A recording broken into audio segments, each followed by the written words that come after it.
Tottenham signs Bayern star. Is this the transfer of the year? Højlund is no longer needed by Amorim. What a twist! And Arsenal has already found their top striker. Who is this new leader up front? Your likes are my motivation to work non-stop. 350 likes and the next episode drops tomorrow. Real Madrid has plenty of headaches right now.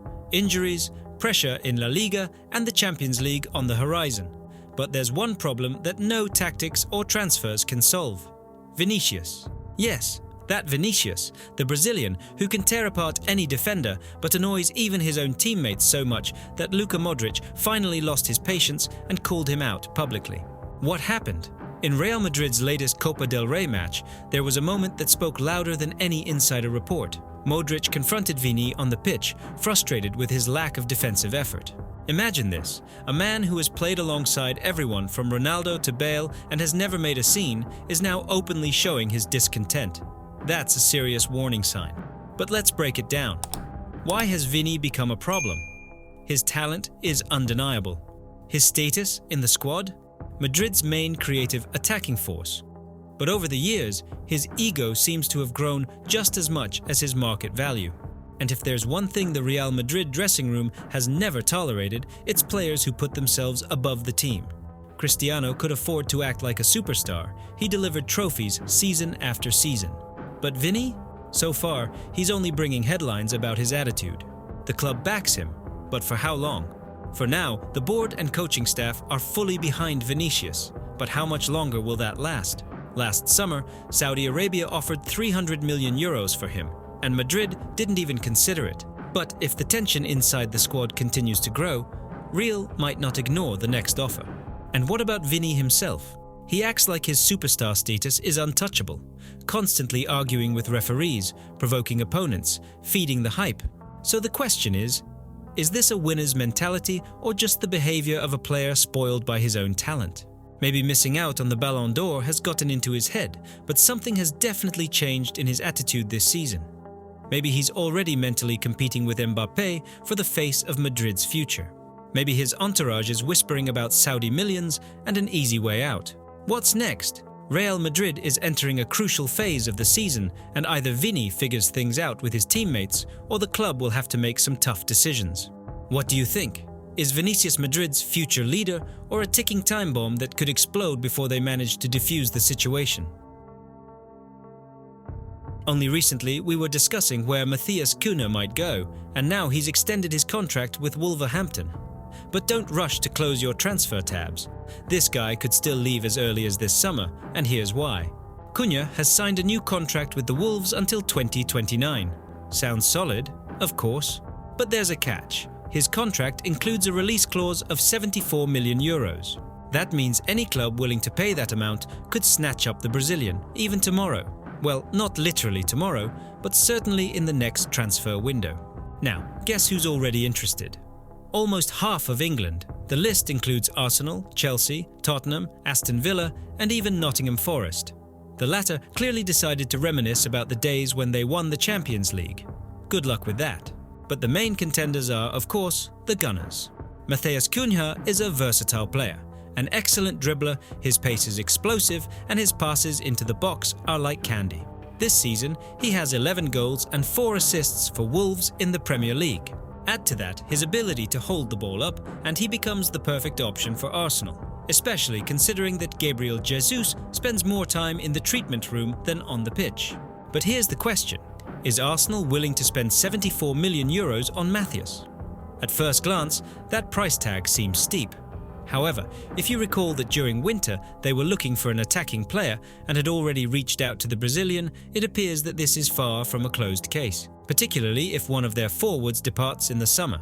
Fabrizio Romano and other insiders report that Matheus Cunha has long had a soft spot for Arsenal. Perhaps he watched Henry as a kid and thought, one day I'll be running in red and white too. Or maybe not. But the fact remains, this topic is bound to resurface in the summer. Moreover, Chelsea are also interested in adding him to their collection of attacking players, though their attack already consists of 20 players who apparently forgot which goal they're supposed to score in. Tottenham? A possibility, but more likely as a backup option. Aston Villa? Emery is always on the lookout for reinforcements. Nottingham Forest. Let's be serious. So, Matthias Cunha remains at Wolverhampton. For now. But this is not the end of the story. What do you think? Will Arsenal take the gamble and spend €74 million this summer, or will another club swoop in and snatch him away? Drop your thoughts in the comments, and of course, hit that like button so you don't miss any more hot transfer rumours. Manchester City is going all out. One moment, Guardiola is reinventing defenders in new positions, the next, the club is diving into the transfer market. And now, a fresh rumour. City was on the verge of signing Andrea Cambiaso from Juventus. Everything was set, an agreement with the club, a contract until 2029, €60 million on the table. But something went wrong. Honestly, Manchester City is like someone who goes to the store for bread and walks out with a brand new TV. Guardiola seemed to have solved the left-back issue with Gvardiol. No, not Pep Joško. But now he's apparently more of a centre-back. And just like that, City is back in the market for a full-back. And while they're sorting out their transfers, let me ask you something. Are you one of the 80% of viewers watching without subscribing? If so, now's the time to fix that. Subscribe so you don't miss the latest news, because all the hottest transfer rumours are right here. Andrea Cambiaso, by the way, is a player who can operate on both the left and right flank, and Pep loves versatile players like that. According to Tuttosport, City has been monitoring the Italian for a while, and they even reached a deal with Juve. €60 million straight to their account, and Cambiaso to England, plus a 4.5-year contract, stability, reliability, and a proper British guarantee. But then, something went wrong. Rumour has it that City decided to allocate the funds elsewhere at the last moment. So the transfer is on hold, but not cancelled. Insider reports suggest Guardiola still hopes to sign Cambiaso in the summer, once City has sorted out its financial matters and wrapped up the Club World Cup. What does Juventus think? Of course, they're disappointed. Cambiaso is one of Serie A's most promising defenders, but €60 million is a strong argument, especially for a club looking to strengthen its squad. So while Juve may accept losing him, they won't be happy about it. So what's next? Will Cambiaso end up at City, or is this another drawn-out transfer saga? Do you think he would fit into Guardiola's system, or is this just another reckless gamble? Drop your thoughts in the comments. West Ham wants to sign Rasmus Højlund. Yes, you heard that right. The same Danish striker who was supposed to be the next Haaland, but so far he looks more like, well, an expensive Manchester United flop. According to Team Talk, the Hammers are willing to splash £40 million on him this summer. Now, let's break down why this move is even possible. Højlund arrived at United for £72 million, including add-ons. But what have we seen so far? Goals are rare, confidence is gone, and the bench is his best friend. It's clear that United wants to recoup at least some of their money, but £40 million? That's practically a clearance sale. Imagine buying an iPhone for $2,000 only to sell it a year later for $800. That's pretty much the same situation here. Now, let's look at West Ham. Their striker situation. A disaster.